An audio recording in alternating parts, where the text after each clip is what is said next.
Welcome back to my YouTube channel. Coin of World in God We Trust Liberty 1972. The 1972 Lincoln cent is a small copper coin, but it tells a big story. This coin was struck at a time when the United States was going through economic change, political tension, and cultural transformation. In the early 1970s, the Vietnam War was still ongoing. President Richard Nixon was in office and the country was shifting between eras of idealism and realism, and right in the middle of this decade came the 1972 penny featuring the portrait of Abraham Lincoln on the obverse, designed by Victor David Brenner, whose initials VDB were first added to the coin in 1909 when the Lincoln cent series began. The reverse side features the Lincoln Memorial designed by Frank Gasparro, which first appeared in 1959, marking the 150th anniversary of Lincoln's birth. Now the 1972 Lincoln cent is made primarily of copper, 95% with 5% tin and zinc, and it weighs 3.11 grams with a diameter of 19.05 millimeters. The mint mark of present is found below the date, and for the 1972 cent it could have been struck at Philadelphia, which has no mint mark, or Denver marked with AD, or San Francisco marked with an S. Now one of the most talked about things with the 1972 penny is the famous double die obverse variety. In this era you can clearly see doubling on the date the word liberty and the motto "In God We Trust." This was a result of a misalignment during the hubbing process, which creates a striking doubled image. This specific coin error is extremely sought after by collectors, especially in high grades, because it is bold and easily visible to the naked eye, and it is one of the most famous double dies in all of US coinage history. There are also minor double die varieties labeled as 1972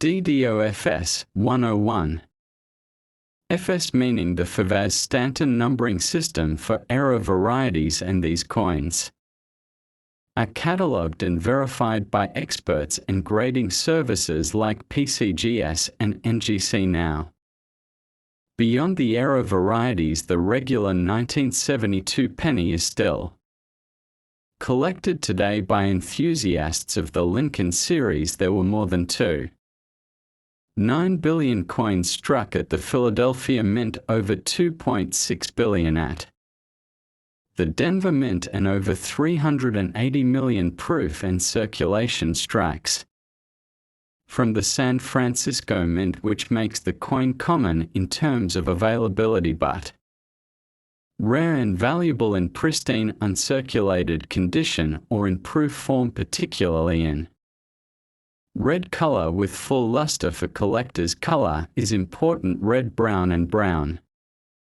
are the three color designations used by grading companies. Red coins are the most valuable because they retain their original mint color, which tends to fade over time due to oxidation. A fully red 1972 DDO coin in mint state condition could be worth hundreds or even thousands of dollars depending on the grade.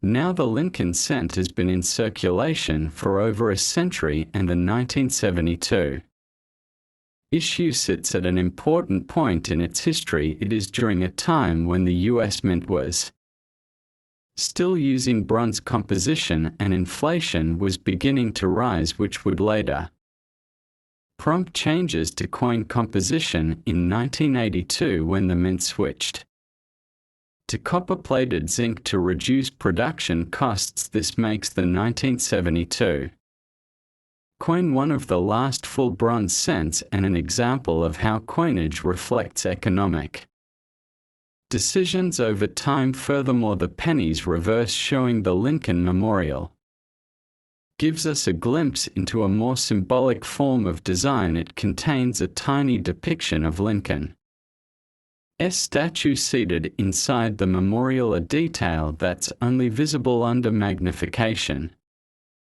And this ties into the broader tradition of honoring Lincoln's legacy in American memory and coinage. When you hold a 1972 Lincoln cent in your hand, you're not just holding metal, you're holding a piece of political history, social movement, and economic development. The coin was in pockets during the Watergate scandal and in the hands of people during protests and reforms, and that year the US Mint had to produce coins efficiently and in high volume to meet demand. Yet despite this, some amazing error coins slipped through, showing that even the most sophisticated machinery can make mistakes, which then turn into treasures for numismatists. Collectors often build complete sets of Lincoln cents year by year, mint by mint, and the 1972 coin plays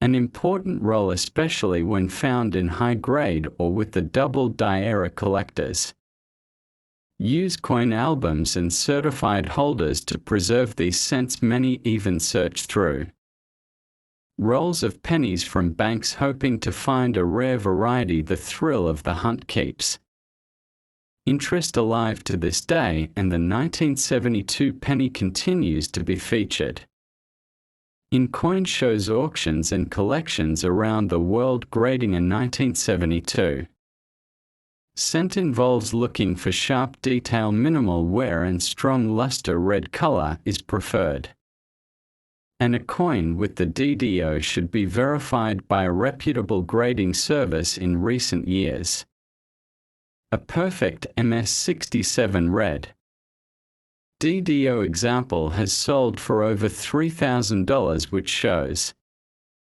how condition and rarity drive value among coin enthusiasts. Now let us consider the cultural side of the coinage system. Abraham Lincoln, who appears on the obverse, was a symbol of unity and freedom. The use of his portrait reminds us of his leadership during the Civil War and his enduring legacy in American democracy. This is why the coin reads, "In God We Trust," a motto adopted to reinforce national identity and faith, especially during trying times. The Lincoln cent has kept his image longer than any other person on U.S. coinage, and the 1972 issue preserves that tradition in full with all its imperfections and variations. Place to start because it introduces you to concepts like mintage, varieties, grading errors, and the deeper meaning behind coin design. When people discover the double die variety, they become interested in how coins are made and why some mistakes become more famous than others. Even those who never cared about coins can get excited when they realize a penny they once overlooked could be worth hundreds of dollars for teachers, students, and collectors. The 1972 penny is a learning tool and a story that invites more questions. How are dies made? What causes doubling? How does the U.S. Mint decide what to change and when to change it? Why is Lincoln still the chosen figure for such a small denomination? These are all part of the conversation, and when you show someone this penny and tell its story, you pass on more than a coin. You pass on knowledge, curiosity, and appreciation of craftsmanship. In conclusion, the 1972 Lincoln cent is more than a small copper piece. It is an object that bridges generations, teaches history, reflects policy, and offers excitement for collectors, whether you collect coins for investment, For fun or for historical interest, the 1972 penny is a chapter worth having in your collection, and with time its story will only grow deeper as each coin ages in its own way, gaining character and passing through countless hands before it lands in the hands of someone who truly sees its worth. If you'd like me to break this into parts for video, voiceover or text slides, just let me know.